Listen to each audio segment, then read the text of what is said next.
es un material de construcción. Básicamente para nosotros lo vamos a tratar como un material que sirve para construir estructuras. Por otra parte, decimos que el hormigón es un material artificial. Y en esto yo quiero hacer énfasis porque, bueno, no tiene nada de particular definir algo como artificial o como natural, pero yo quiero ir un poco más allá en cuanto al significado que deberíamos asignarle al hecho de que sea un material artificial. Artificial significa que no lo podemos encontrar en la naturaleza, igual que la arena, igual que la piedra, ¿no? Y algunos otros materiales, la madera, sino que al ser artificial quiere decir que necesitamos prepararlo, que necesitamos que alguien lo prepare.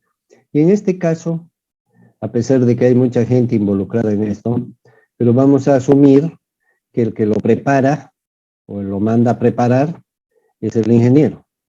Por lo tanto, igual que en la cocina, si un plato de comida sale bien o sale regular o sale mal, es responsabilidad, culpa o mérito del cocinero.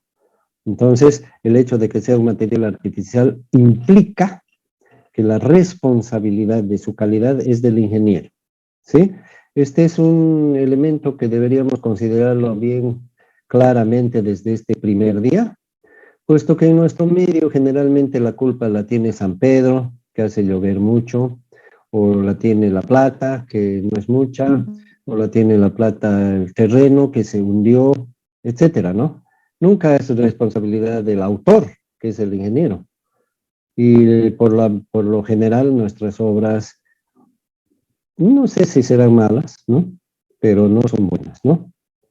No son especialmente buenas, no lo son, hay que reconocer. Entonces, yo quiero hacer énfasis en eso del material artificial para que lo asociemos a nuestra responsabilidad, ojalá. Luego, se define el hormigón como un material compuesto. Compuesto quiere decir que tiene componentes, en este caso ingredientes, igual que un plato de comida, ¿no es cierto? El locro tiene arroz, tiene agua, tiene pollo, no sé qué más, pero son ingredientes. El cocinero es quien decide qué ingredientes los va a usar, cómo los va a combinar, cómo los va a cocinar, y en función de eso sale un resultado que es el plato de locro, ¿verdad? Y ese plato de locro puede ser excelente, puede ser bueno, puede ser regular, puede ser malo, puede ser un desastre. Entonces, valga la comparación y la similitud, el hormigón es exactamente igual. Tiene ingredientes, el ingeniero es el que debe escoger los ingredientes, se combinan, el ingeniero es el que debe combinarlos adecuadamente, se preparan y sale un resultado, que es el hormigón que se aplica en la obra, en la estructura. Y luego viene un resultado regular, bueno, malo o desastroso, ¿no es cierto? El responsable es el ingeniero y el ingeniero tiene el rol desde escoger los ingredientes, ¿ok? Entonces es un material compuesto. Queda claro también, yo creo, espero, de que de acuerdo a cómo son los ingredientes, cómo se los combina y cómo se los prepara, sale un resultado. Eso nos indica de que en el caso del hormigón también, dependiendo de esas tres cosas que acabo de mencionar, saldrá un resultado. Por lo tanto, eso nos sugiere de que no todos los hormigones son iguales, ni mucho menos. Cada hormigón, cada locro es diferente. Se parecen algunos y otros no se parecen en nada, ¿verdad? Entonces, ¿cuál es la responsabilidad del ingeniero? La responsabilidad del ingeniero es lograr el hormigón adecuado para cada caso en el cual se lo tenga que utilizar. Y además se debe garantizar los resultados, la calidad del hormigón, en consecuencia la calidad de la estructura para la cual estamos usándolo. En resumen, es eso, ¿verdad? Ahora, entrando ya un poquito en la parte práctica. Mi persona, por razones didácticas, porque cuando uno le dicen, tú vas a ser docente de esto, o te vas a hacer cargo de esto otro, uno lo primero que hace es ordenar sus ideas, ¿no? Y decir qué es lo que va. No puede uno entrar a ciegas y hacer todo lo que le parece y después darse cuenta de que era mucho, de que era poco, de que faltó esto, de que no debió ser así, etcétera. Más todavía con los años de trabajo, etcétera, uno va aprendiendo un montón de cosas, ¿no? En ese sentido, yo he tomado la decisión hace 20 años de que en el caso del hormigón y lo que se enseña respecto a él, hay que ordenar las ideas, ¿no? Porque es tan amplio el campo de uso del hormigón y tan diverso y cada día más que es necesario hacer un ordenamiento. En ese sentido, yo he decidido, pero siendo el hormigón una combinación de los ingredientes básicos llamados cemento, agua y agregados, he decidido llamar hormigón normal a aquel que está compuesto por cemento común, agua normal y agregados de piedra. A ese hormigón le llamo yo hormigón normal. Cualquier caso que esté fuera de lo descrito, le voy a llamar hormigón especial. Hay hormigones especiales porque en vez de cemento común se usa algún cemento en particular que no sea el común. Ni para qué hablar de las clases de cemento que pueden haber en el mundo, pueden haber miles, ¿no? De repente se le ocurre a un fabricante decir, vamos a fabricar un cemento que se va a llamar el super cemento, y qué sé yo, le pone alguna cosa, una cereza, y ya, ya es el super cemento, y habría que ver qué propiedades mejoró, empeoró, etcétera, así que es un campo infinito. No nos vamos a meter mucho ahí, pero el hecho de que ya no sea común nos generará un resultado especial, un hormigón especial, ya no podemos esperar el mismo comportamiento. Lo mismo con el agua, si el agua contuviera alguna cosa especial, en particular, lo mismo ya se convierte en un hormigón especial, y ni qué decir de los agregados, si los agregados en vez de piedra son de madera, de plastoformo, de lo que sea, igual se considera un caso especial. Ni qué decir si en vez de un material son dos o tres diferentes, ¿no? Lo mismo si al hormigón normal o común, que lo estoy llamando, le aumentamos alguna otra cosa, por ejemplo cal, o por ejemplo sal, o por ejemplo aceite, o lo que sea, ¿no? Entonces también se convertirá en un caso especial. Y lo mismo si le ponemos sustancias, los aditivos, por ejemplo, que generan igualmente casos especiales, o varias cosas, ¿no? Cemento diferente, componente diferente, aditivo, etcétera, todo un menjunje, probablemente entonces todos estos casos generarán casos especiales. Y no se olviden que yo dije hace un momento que cada combinación de ingredientes en el cemento normal generará hormigones. En el caso normal, generará hormigones diferentes. Y también dije, el ingeniero está en la obligación de dar solución a cada caso, su solución específica. Entonces, ni qué decir si hablamos de los hormigones especiales. Entonces, estamos hablando de cientos o miles de posibilidades. Yo no creo que ningún docente, ningún cursito de tecnología del hormigón permita aprender todo eso. Es más, ni en toda una vida se puede aprender todo eso, ¿no? No es muy necesario que eh, tengamos toda esa gama de conocimientos, entre comillas, que ni siquiera van a ser completos, ¿ok? Entonces, todo caso que no tenga cemento normal, que no tenga agua normal, que no tenga agregado de piedra, solamente esos tres ingredientes va a ser un caso especial, cualquiera sea la razón. Nosotros nos vamos a enfocar en aprender lo mejor posible el uso del hormigón normal, lo mejor posible. Además hay otro motivo más que vale la pena mencionar. En Bolivia, el 99 y pico por ciento de los trabajos necesitan hormigones normales. El 1% restante, la mitad, usan algún hormigón especial, algunas veces por capricho, sin que sea necesario. Y el otro medio por ciento recién específicamente son casos especiales. Entonces, en nuestra profesión, si sabemos manejar bien los hormigones normales y comunes, no vamos a tener gran problema en aplicar algún caso especial. No vamos a tener gran problema. ¿Por qué? Porque vamos a conocer bien el caso normal y solamente nos va a importar las variantes que puedan resultar del uso de algo especial. En cambio, si ni siquiera el hormigón normal lo manejamos bien, mejor, ¿para qué nos vamos a meter con casos especiales? ¿Ok? Eso no quiere decir que los casos especiales sean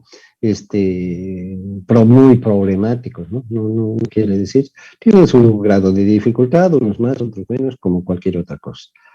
Entonces, hasta ahí, en cuanto a las definiciones primarias. ¿Hay alguna pregunta, alguna cosa?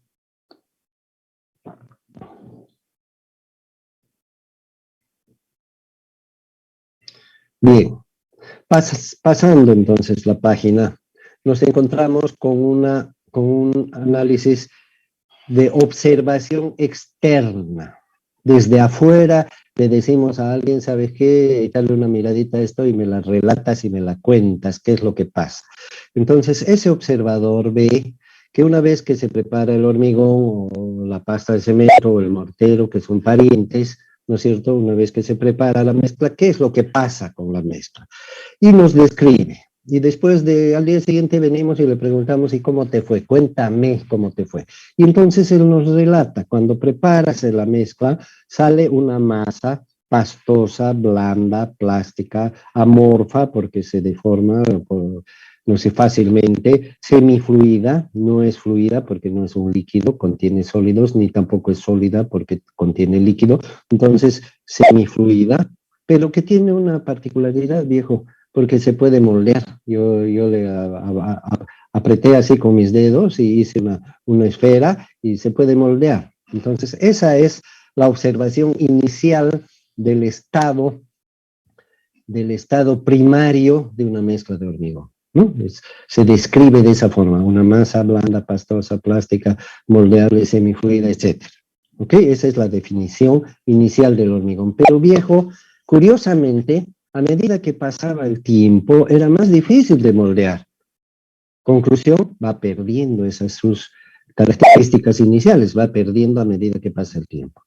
Y llegó un momento, viejo, en que no podía ni siquiera hacerle huella con mi mano, y agarré un desarmador y le golpeé y era un sólido, se convierte en un sólido.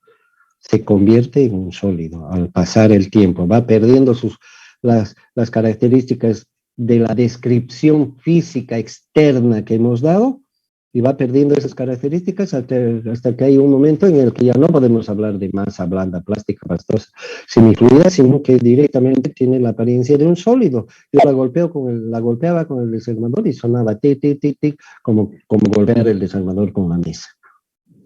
Me llamó la atención eso, así que agarré el desarmador, le hice presión y se partió en dos. Entonces no tiene una resistencia muy fuerte, eso nos dice, porque apretando con el desarmador se partió. Pero más tarde, viejo, ¿acaso podía romper algunos de los pedazos? No podía, le di hasta con martillo y no pude romper. ¿Qué quiere decir eso? Que la resistencia del sólido va aumentando en el tiempo. Fíjense con ese burdo ejemplo, de alguna manera les quiero hacer notar de que esta es una observación externa de lo que pasa con una mezcla de hormigón o una mezcla de pasta de cemento y agua. Eso es lo que pasa. Entonces, si nos ponemos a anotar un poquito esos detalles sin hablar de desarmadores, ni de golpes, ni de nada, podemos decir, entonces, este proceso es un proceso de cambios físicos, porque estamos observando externamente qué es lo que pasa con el resultado. Podemos dividirlo en dos partes claras, ¿no? Una parte donde la definición de masa blanda, etcétera, se adapta a las circunstancias, y otra parte donde esa definición ya no se adapta, sino que es un sólido. Entonces, a la primera parte le llamamos estado fresco, porque ocurre al empezar, ¿no? Cuando la fruta está fresca es al empezar, y a medida que pasa el tiempo, ¿no es cierto?, se vuelve más vieja y se pudre, qué sé yo. Estado fresco y estado endurecido, con lo cual nos muestra claramente los dos estados físicos generales de una descripción externa, de observación externa. Y cabe resaltar de que estos dos estados, estado fresco y estado endurecido, si bien obedecen a una descripción general, el primero de que es una masa blanda y el segundo de que es una masa sólida, sin embargo, estos estados no son estables ni son constantes, sino que son cambiantes. Al principio, en el estado fresco, la masa es más blanda y a medida que pasa el tiempo se vuelve menos blanda, por usar la palabra blanda como una descripción general. Se convierte en menos blanda. Y en el estado endurecido, cuando empieza la solidez, es una solidez ligera, baja, y a medida que pasa el tiempo, esa solidez aumenta. Entonces, aclarando que en ambos estados el proceso no es estable, sino que es cambiante, continuamente cambiante, creo que aclaramos definitivamente la descripción de todo el proceso. Ah, y un detallito. en el cambio de estado fresco a estado endurecido, no se enciende una lucecita, no suena un pitido, no ocurre absolutamente nada, sino que es un cambio imperceptible, ¿no? Porque va perdiendo esa su fluidez gradualmente hasta un punto en el que uno no se decide si es antes o después, que se puede convertir en un sólido. Es un punto relativo. Físicamente uno no puede apreciar nada en ese momento, sino el antes y el después. ¿Qué pasará en el hormigón cuando ya se lo está utilizando en la obra? ¿Tendrá alguna importancia este punto? No, no tiene ninguna importancia ese punto precisamente. Lo que ocurre, ya pasando un poco al segundo tema, es que en esa primera etapa del hormigón fresco, que va perdiendo esa su fluidez a medida que pasa el tiempo, y una de sus grandes ventajas es que esa masa es moldeable, que se le puede dar forma, lo cual nos conduce finalmente a que el hormigón puede tener forma de zapata, forma de viga, forma de columna, forma de edificio, forma de puente, forma de túnel, ¿no? A esas grandes cosas que podemos hacer con esta cualidad de moldeo, pero como este estado fresco es cambiante y estas características de moldeo van disminuyendo a medida que pasa el tiempo, ¿qué nos sugiere esto? ¿Qué nos sugiere?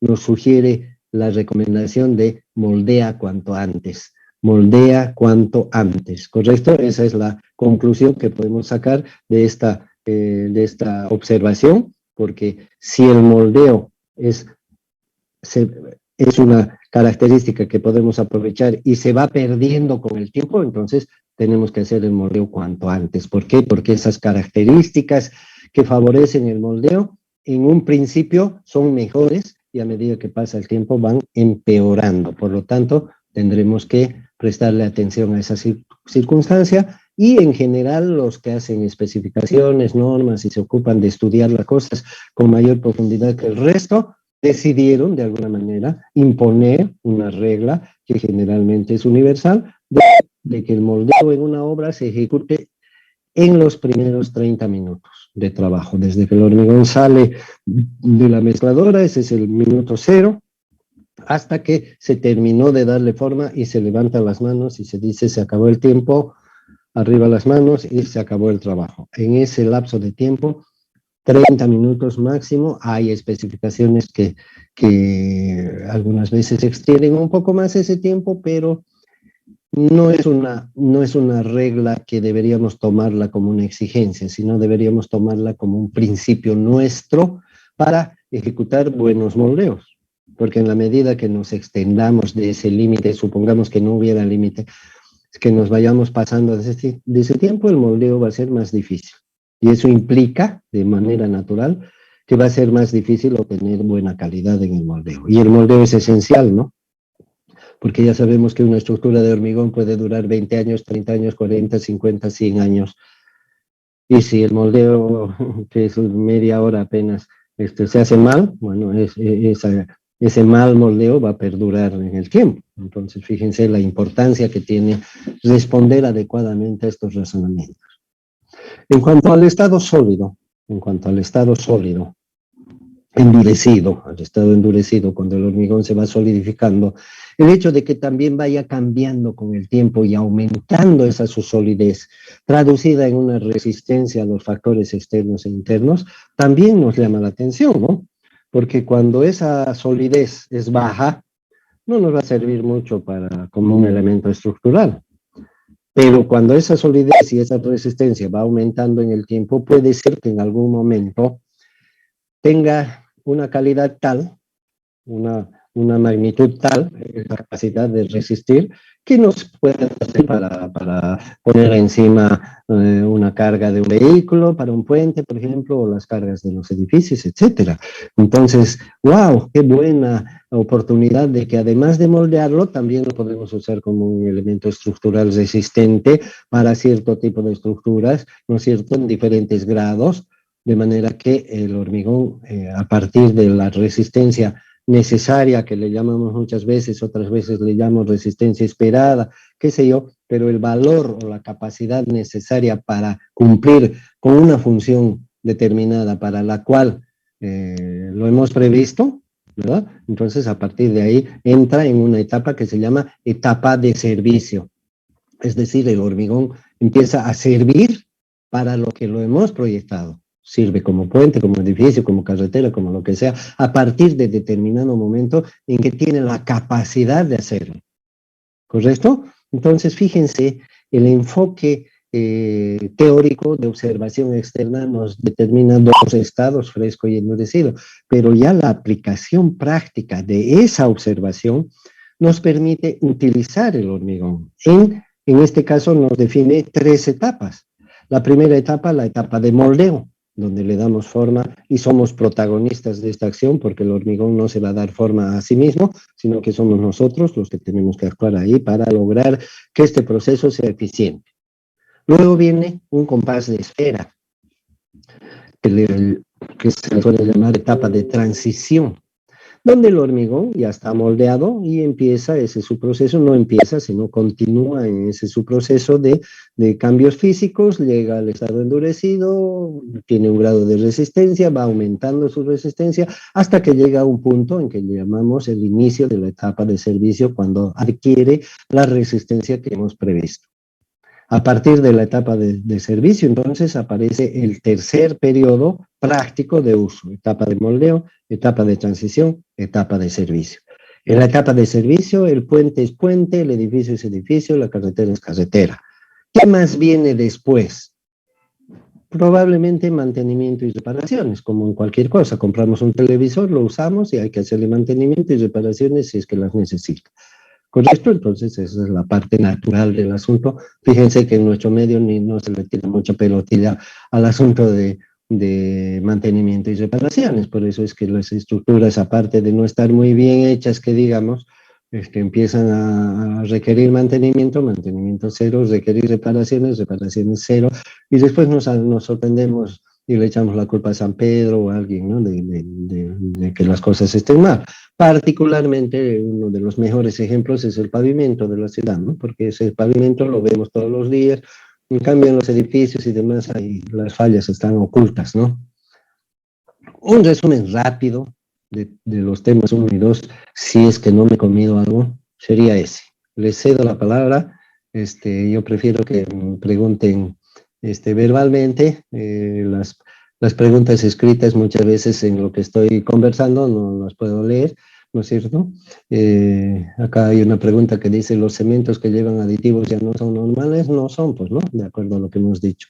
El hormigón o el cemento es lo mismo, ¿no? Consecuencia la misma. ¿Cuánto dura el estado fresco del hormigón? Y también lo hemos dicho, la transición entre el estado fresco y el estado endurecido no es importante, pero se lo asocia por comodidad nada más, para tapar ese hueco, esa pregunta, para responder esa pregunta, se lo asocia generalmente al tiempo de fraguado final de la pasta de cemento en el ensayo de fraguado de Vicat.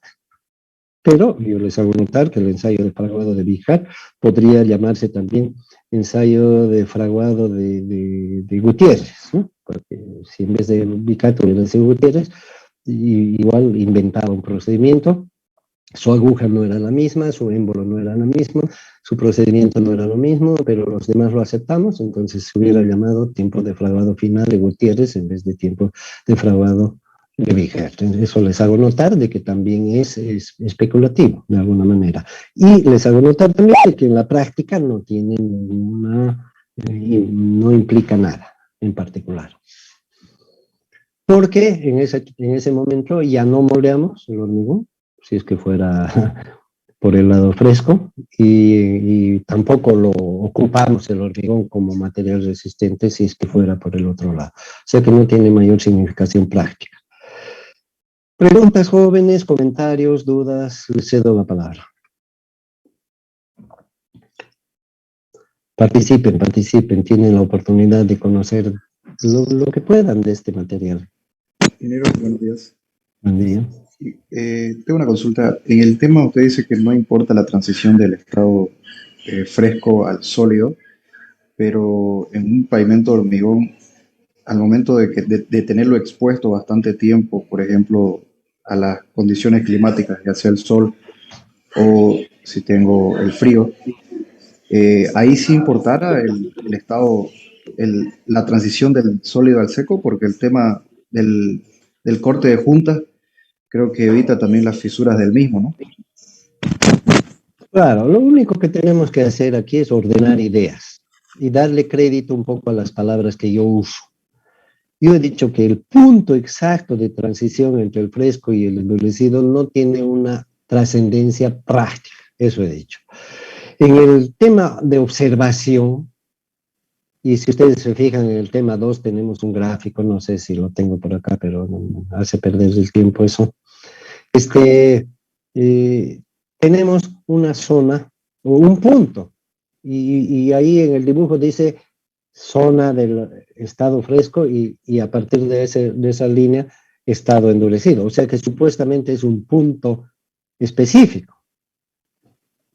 Para no chiparnos, he mencionado el tiempo de fraguado final de Bigat. Entonces, si alguien nos obliga a hacer ese dibujo y dónde ponemos la raya, la ponemos ahí. Ok. Pero en la práctica, ese punto en particular no ocurre nada, no suena un timbre, no cambia de color el hormigón, nada.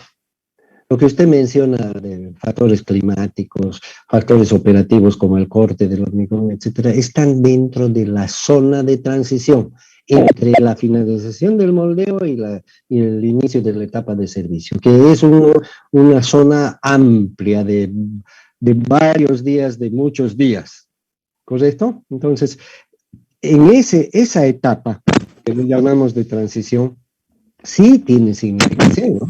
Porque en la práctica, porque en esa etapa es en la que ocurren todas las transformaciones.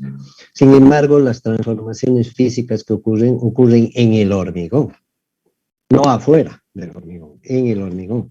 Y nosotros ya no lo podemos tocar, más bien debemos cuidar que nadie toque el hormigón hasta que alcance su mayoría de edad, o sea, la resistencia que hemos previsto que alcance.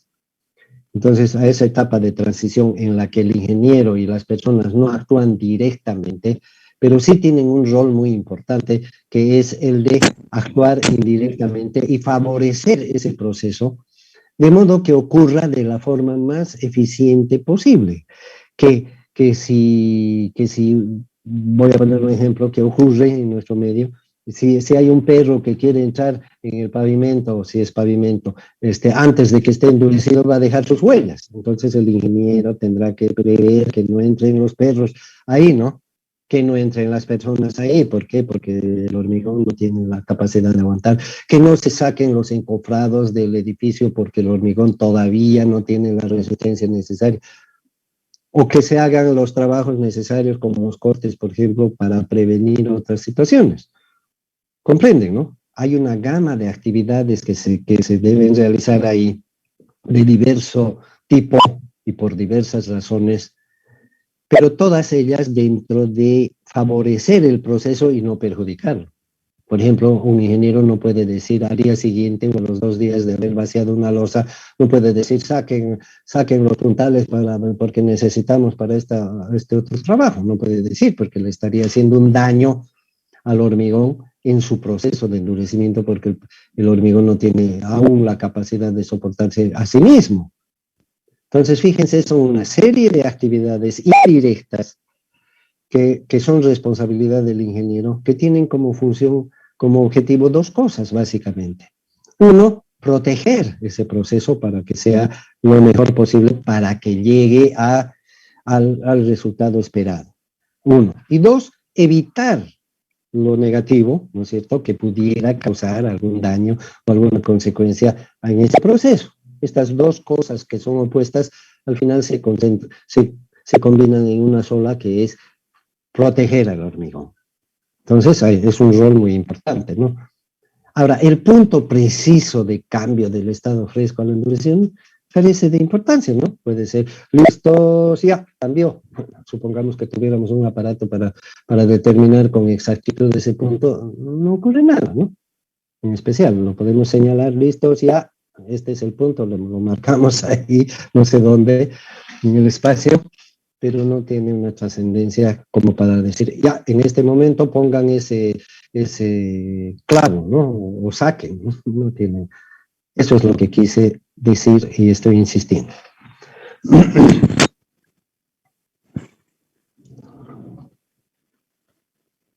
¿Alguna otra cosa, jóvenes?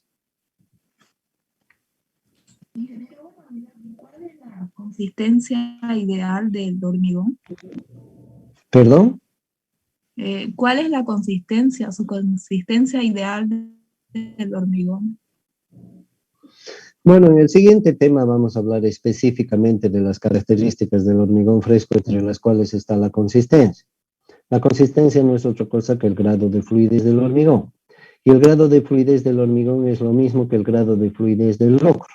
Si le ponemos más agua, va a salir aguachento; si le ponemos menos agua, va a salir seco, ¿verdad? Entonces un aspecto físico que el cocinero, en el caso del locro, y el ingeniero, en el caso del hormigón, definen y deciden según el caso. Hay casos en los cuales es mejor un hormigón seco, en otros blando, en otros fluido. Hay muchos casos, mucha diversidad, vamos a hablar de eso específicamente, pero la consistencia ideal es la que el hormigón necesita en cada caso. Entonces no hay una consistencia general, ¿verdad?, que pueda responder unívocamente a esa pregunta.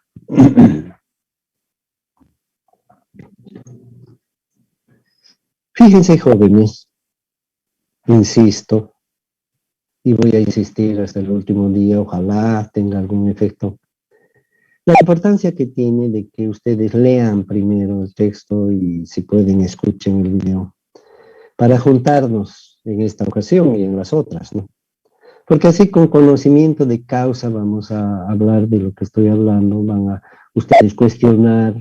Mejor si yo no hablo y hablan ustedes y preguntan, y de esa manera construimos una sesión compartida, que yo no tenga que repetir lo que ya está escrito, porque en realidad es una pérdida de tiempo, ¿no?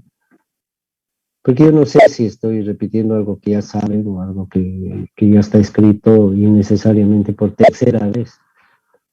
Uno, el texto; dos, el video; tres, esta, ¿no?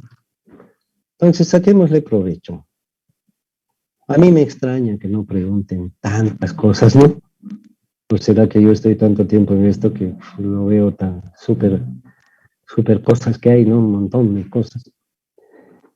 Y yo no creo que el texto sea suficiente, ni lo que yo veo, ¿no?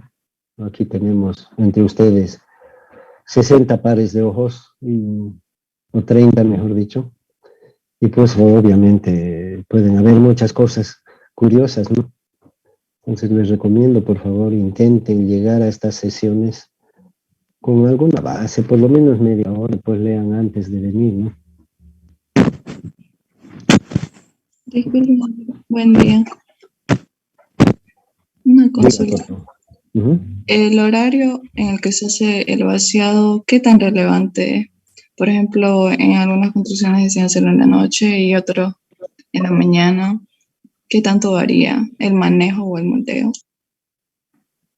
Bueno, hemos dicho que en el estado fresco el hormigón va cambiando y va perdiendo las cualidades que nos permiten moldearlo.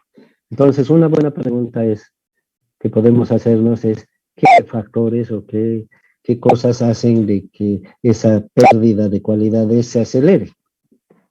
Y entre ellas, obviamente no es la única causa, la pérdida de agua. Entonces, ¿qué factores hacen que el agua se pierda más rápido? Las altas temperaturas, el calor, la falta de humedad, el viento. Cuando una ama de casa lava la ropa, ¿dónde la seca, no? Si no es en la secadora, obviamente. ¿Dónde la seca? La pone al sol, la pone al viento, ¿no? La pone al aire, la extiende además, ¿no? Para que te reciba más esos factores externos que ayudan a que el agua salga. En el caso del hormigón, más bien tenemos que evitar que el agua salga. Entonces, un ingeniero consciente y responsable, ¿no? No irresponsable, responsable de su conducta en el trabajo, y habiendo estudiado todo esto, para eso se estudia, entonces tendrá que actuar en consecuencia. Si sabe que la temperatura es alta, si sabe que el calor es excesivo en un determinado lugar o circunstancia, si sabe que hay mucho viento que puede ayudar a que se seque el hormigón, si sabe que tiene tiempo limitado para el moldeo y necesita hacerlo bien, etcétera, Entonces tomará medidas. Una de las medidas puede ser vaciar en un horario en el que no haya esos factores adversos o sean de menor impacto, ¿no? ¿Comprenden? Entonces, en 2 minutos no voy a poder describir todas las cosas que pasan. Por eso es importante que ustedes pregunten, porque ustedes de alguna manera nos llevan a puntos específicos en los que podemos responder las cosas en función de lo que estamos explicando. Estamos explicando las cosas en general, pero en particular hay muchas cosas sueltas. Y ustedes pueden Ingeniero, a ingeniero, detectar. buen día. Diga. En el tema de la hidratación del cemento, se dice que se libera un calor de hidratación. ¿Ese calor de hidratación afecta o no afecta al concreto? ¿O cómo es la cosa ahí? Depende, mire, si yo estoy en Uyuni, donde hace frío, el calor me va a ayudar un poco, ¿no? Venga de donde venga, si viene del sol o de algún lado. Y si estoy en un lugar caliente y aparte de eso hay un calor de hidratación, bueno, me va a hacer que el agua salga más rápido, ¿no? Que eso es lo que no se quiere. Entonces, fíjense que depende también mucho de las circunstancias.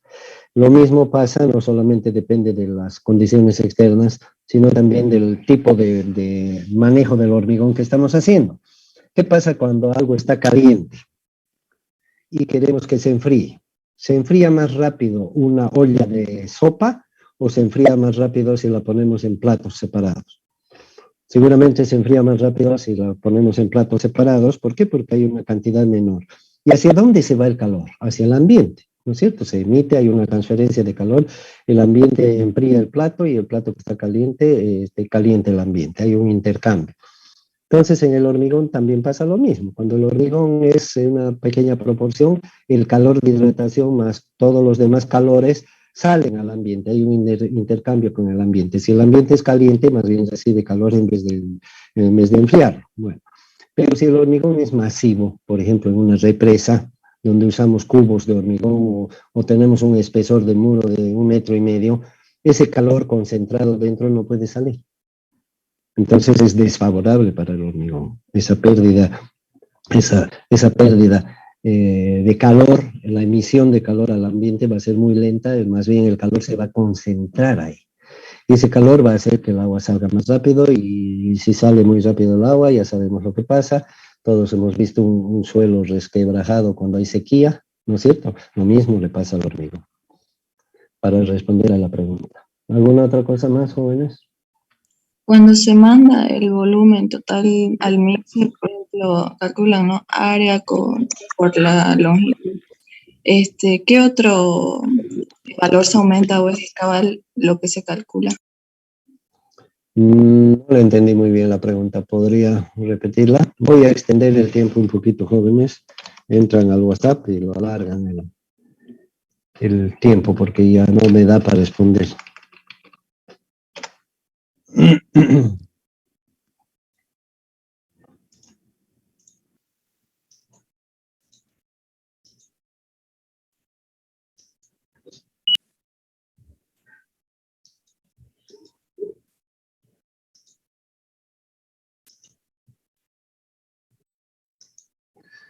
Bueno, si fuera tan amable de repetir su pregunta.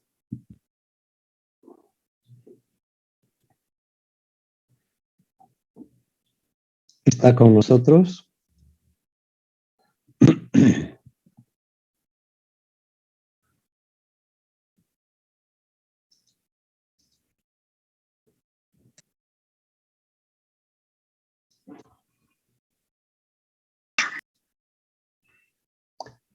Decía yo, si fuera tan amable de repetir su pregunta.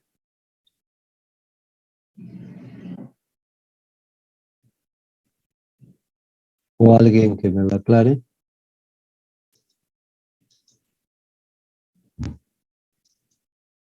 Le repito mi pregunta, ingeniero. Sí, por favor. Pasa que en una experiencia en el plano me indicaba el ingeniero, ¿no? Que con el área y la longitud calculaba el volumen de cada elemento estructural y la suma del total era lo que él hacía el pedido para que le llegue en el mixer, el volumen total. Entonces yo la duda que tenía era si había como un aumento en caso de que haya como una pequeña pérdida, como se puede decir, algún tipo de prevención para que no falte. O sea, en caso de que haya alguna pérdida, por ejemplo, que se quede en el equipo o algo, cosas así. O directamente ese mismo valor. Sí, es correcto lo que dice, ¿no? Es como cocinar, ¿no? Se preparan 5 porciones, pero quién sabe, al servir los 5 platos falta.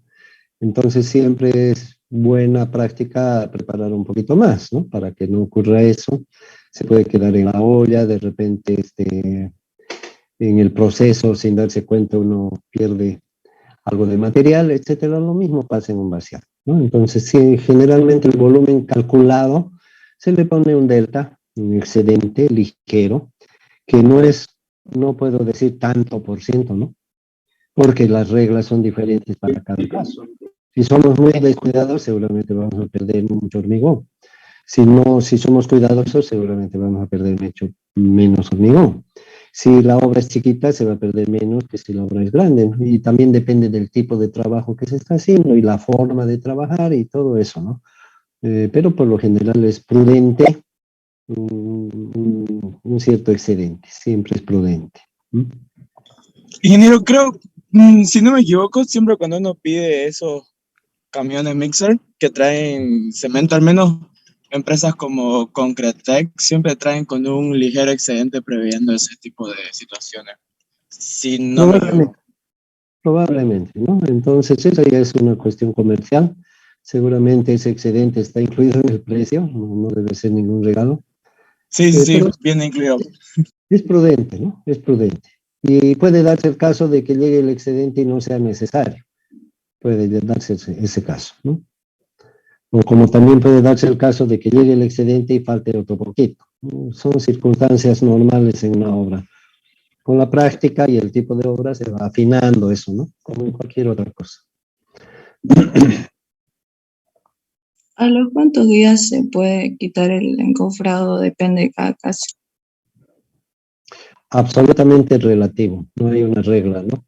La única regla que se podría decir lo más tarde posible, ¿no? Esa sí es una regla conservadora y útil para todos y para todos los casos. Sin embargo, algunas veces el exceso de prudencia, como por ejemplo hoy día salir con paraguas a la calle cuando no hay una sola nube, algunas veces es innecesaria. Entonces, justamente yo considero que un profesional, en vez de ser un conjunto de conocimientos, debería ser un conjunto de criterios. De modo que en función de sus conocimientos, la experiencia y su sentido común, cada día vaya mejorando los criterios que debe aplicar. Cuando le dicen, ingeniero, ¿qué hacemos? Hacemos esto, ponemos esto o no lo ponemos, el ingeniero emite su criterio. Entonces, un criterio sabio es ser prudente hasta donde sea necesario, ¿verdad? Entonces, en este caso, por ejemplo, hay que tomar todas las medidas necesarias, pero sin excederse más allá. Fíjense que yo estoy hablando una cosa relativa, ¿no? No estoy fijando nada, ningún término, porque no los hay. No los hay.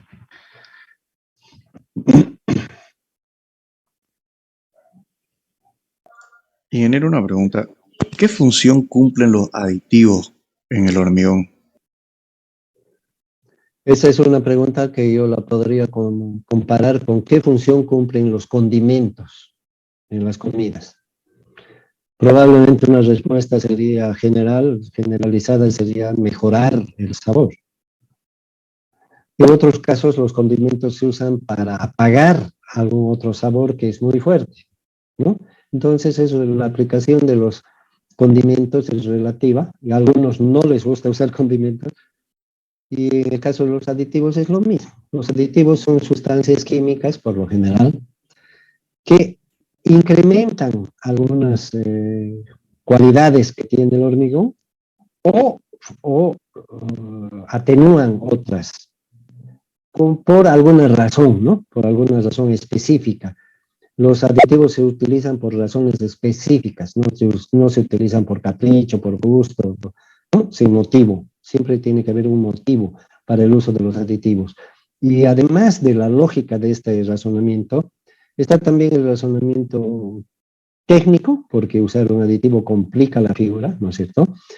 Hace falta una persona un poquito más cuidadosa, por decirlo así, y económico, ¿no? Porque siempre, por mucho que sea la sal, el condimento, tiene su costo. Entonces, en la suma total de los costos, siempre el uso de aditivos va a tener un pequeño costo mayor. En cuanto a lo del encofrado, es muy relativo, ¿no? Muy relativo. Lo más tarde posible, ¿no? Lo más tarde posible. Pero hay ciertas reglas o costumbres yo diría. Por ejemplo, en una losa, cuando la losa es el elemento más expuesto de una estructura de un edificio, ¿no es cierto? Porque la losa es plana, tiene cargas encima, etcétera. Se suele usar como una plataforma para ciertas acciones. Entonces, y tiene poco espesor, por lo tanto no tiene gran capacidad de soporte ni de su propio peso. Entonces, lo más posible. Generalmente parte del encofrado de soporte, cuando lleguemos a eso vamos a hablar del encofrado, tiene dos partes, el molde y el soporte, el molde el que le da forma y el soporte el que soporta el molde. Se puede reducir parte del soporte a los 14 días.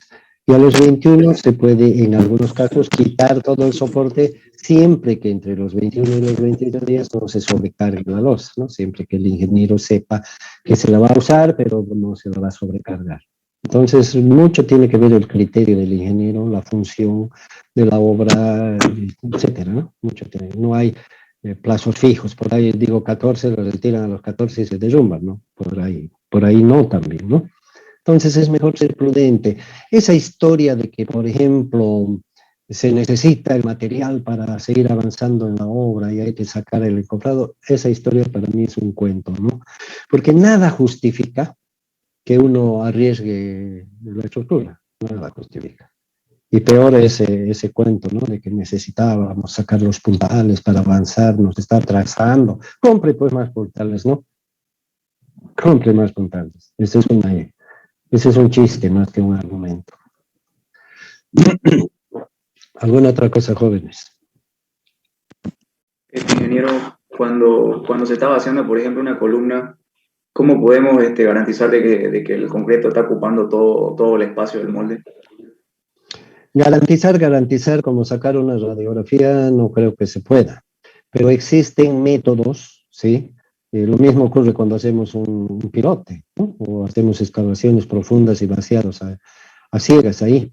Pero existen métodos, normas y recomendaciones que se tienen que cumplir. Entonces, lo mejor que uno puede hacer es cumplir con ellas rigurosamente. Repito, la prudencia es una cualidad en la ingeniería, no es un defecto, es una cualidad. Más vale equivocarse por exagerar en los cuidados que equivocarse por audaz o por descuidado, ¿no? Entonces es una regla esa de sentido lógico.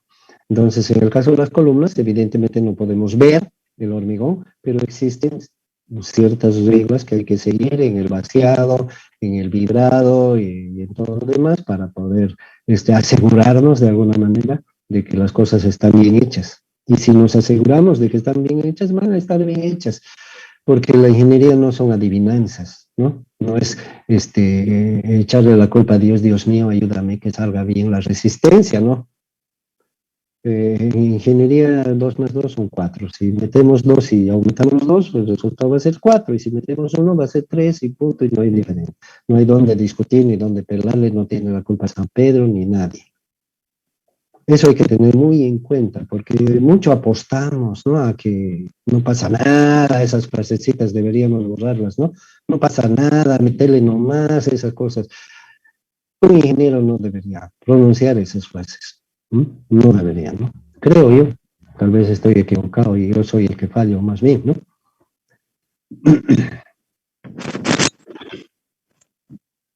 Diga, Orlando. Quería preguntarle, ingeniero, ¿en qué influye la temperatura del agua en el hormigón? Bueno, entre los factores que aceleran la pérdida de agua hemos mencionado las altas temperaturas. Entonces, si el agua está caliente, va a influir negativamente en esto que estamos afirmando. Entonces, es una buena táctica, por ejemplo, de un buen ingeniero en los lugares cálidos. Santa Cruz es un ejemplo, en determinadas épocas del año especialmente, eh, cuidar todos los factores que puedan elevar la temperatura y por consiguiente la pérdida de agua. Entre ellos está lo que mencionó su compañera de vaciar en la noche, por ejemplo, tomar ciertas medidas como que el agua esté fría. En algunos casos exagerados se puede enfriar el agua, ponerle hielo, qué sé yo, en una proporción razonable, en un tiempo razonable. En muchas obras se riega el agregado antes de usarlo porque el agregado está expuesto al sol y está caliente, se lo riega para bajar 1 grado, 2 grados la temperatura.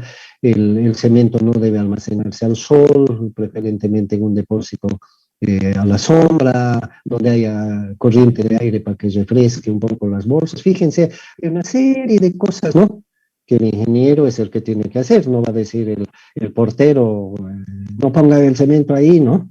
¿Verdad? Es el ingeniero el que tiene que estar ojo al charque, como decimos, para que las cosas salgan bien. Por eso yo no entiendo a los ingenieros que no paran en su obra y llaman por teléfono, ¿están vaciando? Sí, ingeniero, ahí ya, ok. Tengan cuidado, encima se da el lujo de recomendar, ¿no? No puede ser, ¿no? Hacen quedar muy mal a la profesión. Y hay hartos, ¿no?, de esos, la mayoría, yo diría, con perdón de los presentes. Ingeniero, casi siempre se aplica lo que es el aceite sucio para que, para que no se adhiera el hormigón a casi todo, ¿no? ¿O no? Casi siempre se aplica, ¿qué? Aceite sucio, es que yo primero Bueno, pensé que era pintura negra, pero había sido ese otro, para que no se claro, adhiera. fíjense cómo en todo nosotros pues, somos los solucionadores excelentes, ¿no? Si eso fuera verdad, vendrían pues del exterior delegaciones de ingenieros a aprender de nosotros, ¿no? Nos invitarían a Nueva York, a Londres y a todo lado, porque los ingenieros bolivianos demos conferencias, ¿no?, sobre los descubrimientos, entre comillas, que hacemos aquí localmente.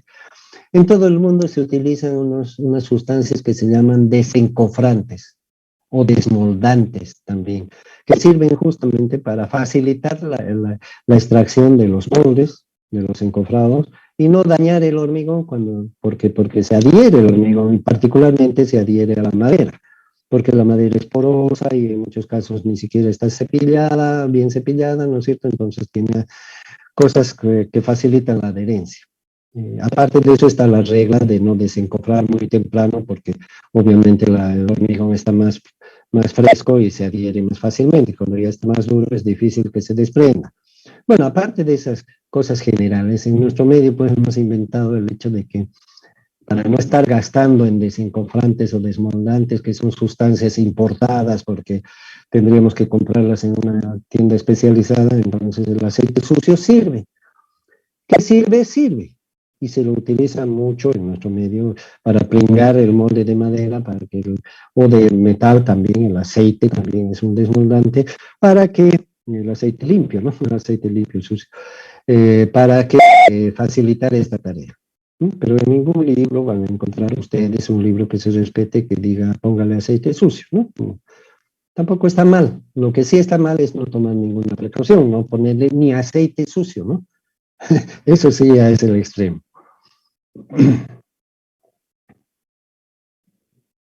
Y eso preguntaba si se le ocupa en su totalidad, o sea, parte del apoyo porque solamente pude observar desde abajo de la parte de los laterales, no la parte de abajo en sí, del encadenado.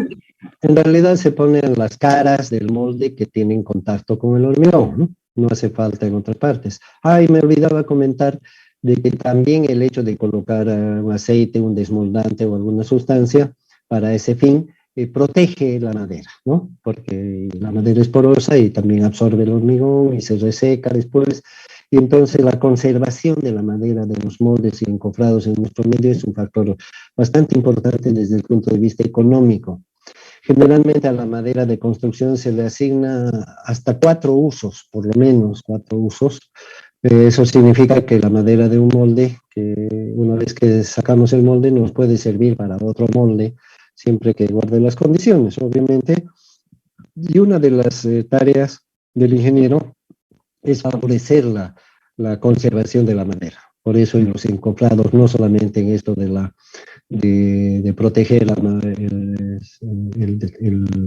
la adherencia del hormigón con la madera, no solamente ahí, sino también en el hecho que se llama lubricar al final, ¿no? Lubricar, para facilitar su desprendimiento, no solamente en eso, sino en el uso de los clavos, la forma de cortar la madera, las decisiones que hay que tomar respecto a las dimensiones de la madera, etcétera. Una sumatoria de cosas que al final nos permiten cuidar la madera de modo que no se destruya mucho con los cortes, con las sacadas y colocadas de clavos, etcétera, para que nos sirva por más usos. Eso favorece la economía de la obra.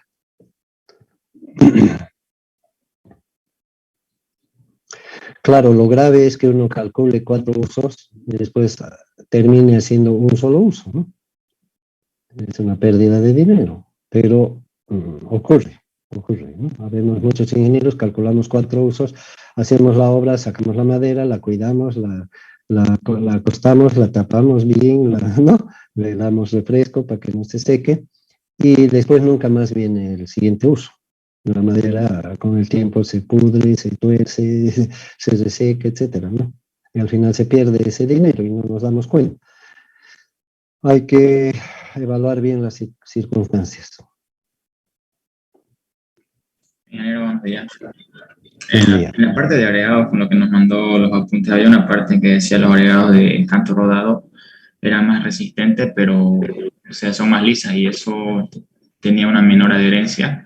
Y en cambio los agregados chancados tenían una menor resistencia, pero su superficie era áspera y tenían una mayor adherencia. Y mi pregunta es, cuando hacemos el hormigón cuando hacemos un hormigón con agregado de canto rodado y otro con agregados chancados, ¿cuál de los dos tiene mayor resistencia, podría decirse? Ya, eso de la resistencia es discutible, ¿no es cierto? Porque la resistencia es una propiedad intrínseca de un material, ¿verdad? Entonces la madera tiene, ¿cierto? Inclusive en la madera, por ejemplo, la especie roble, la especie mara, cada una tiene sus propias características. Entonces no se puede decir que la piedra, por su forma de extracción, va a variar la resistencia. En realidad la resistencia de la piedra depende del tipo de piedra que sea, o sea, de la naturaleza, su propiedad física como material. Depende específicamente de la fuente, de dónde proviene. Pero hay una especulación que no sé hasta qué punto es válida, pero seguramente por algo se la comete. Y se dice, si yo tengo una piedra, o 2 piedras, una que sale las dos salen de la misma roca, y esta la voy golpeando y la voy desgastando como el canto rodado, ¿qué es lo primero que se va a ir saliendo y rompiendo? Lo más frágil, ¿no? ¿Y qué es lo que va a quedar? Lo que aguantó todo ese proceso. Por eso se dice que lo que queda del canto rodado se supone que es lo mejor de lo que había, de lo que queda. En cambio, este otro bloque, tal como está, yo lo pedaceo y me quedan pedazos confundidos, los más fuertes y los más débiles, en la naturaleza heterogénea que puede tener un material. Entonces, se asume, no quiere decir que sea exactamente así, que el canto rodado es la parte más sustanciosa, por decirlo así, de la roca original. Entonces es la parte que aguantó, sobreviviente, digamos, de todo ese proceso. En cambio, en el canto rodado, todos los pedazos son los mismos, los buenos y los malos se mezclan. Se asume eso. Luego está la característica de la forma redondeada del canto rodado, la forma irregular del chancado, la superficie rugosa del chancado y la superficie lisa del canto rodado. Entonces, dentro de esas características y de la forma de trabajar de un determinado hormigón, se asumen ciertas cosas. Esto en el afán de la gente estudiosa, de los ingenieros preocupados por hacer estas cosas, ¿no? A nosotros nos daría un comino, yo creo, todo esto. Entonces, en ese afán, si el hormigón trabaja con presión, ¿qué sería mejor? ¿El canto rodado o el chancado? Bajo esas suposiciones, suponiendo que esas especulaciones son ciertas y son certeras, yo creo que el canto es rodado, porque va a ser apretado, ¿no?, a compresión. Ahora, si hablamos de un hormigón que va a trabajar a flexión, como el pavimento, ¿cómo trabaja el pavimento? O un elemento a flexión. ¿La flexión qué es? Una parte se comprime y otra parte se tracciona. ¿Qué es bueno para la tracción? ¿Qué hacemos para que algo no se caiga? Lo sujetamos, ¿no? ¿Verdad? Lo sujetamos. Entonces, un agregado chancado que es de forma irregular y que es de superficie rugosa, se va a adherir más al hormigón y va a impedir que se desprenda. En cambio, una piedra boleadita, redondeadita y además lisa, se va a desprender más fácilmente del hormigón cuando esté sometida a esos esfuerzos en que tienden a abrirlo al hormigón, a partirlo, a traccionar. Por eso, por esas especulaciones, se dice que es mejor el chancado para flexión y se exige para pavimento. El agregado tiene que ser chancado, no se puede usar agregado de río. Dicen las normas, las especificaciones. Pero en general lo que debe primar para nosotros es la calidad de la roca de origen. Y esa calidad se la determina en el ensayo de desgaste de la máquina de Los Ángeles. Ahí es donde vemos qué tanto se desgasta en ese proceso de golpes y fricción que sufren las partículas dentro de la máquina de Los Ángeles. Y ahí también habría que comparar el rodado con el chancado, ¿no? Entonces son ideas que en la práctica el ingeniero tiene que aplicarlas lo mejor posible. Siempre tender a usar los factores favorables, ¿no? Y descartar los desfavorables. Es lo posible, a veces no se puede.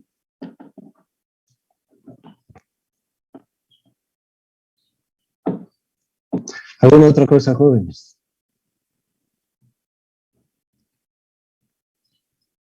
En esto de que no se puede, me vino a la cabeza ahorita, por ejemplo, el agregado del río Piray, chancado y todo, no es tan bueno para pavimento.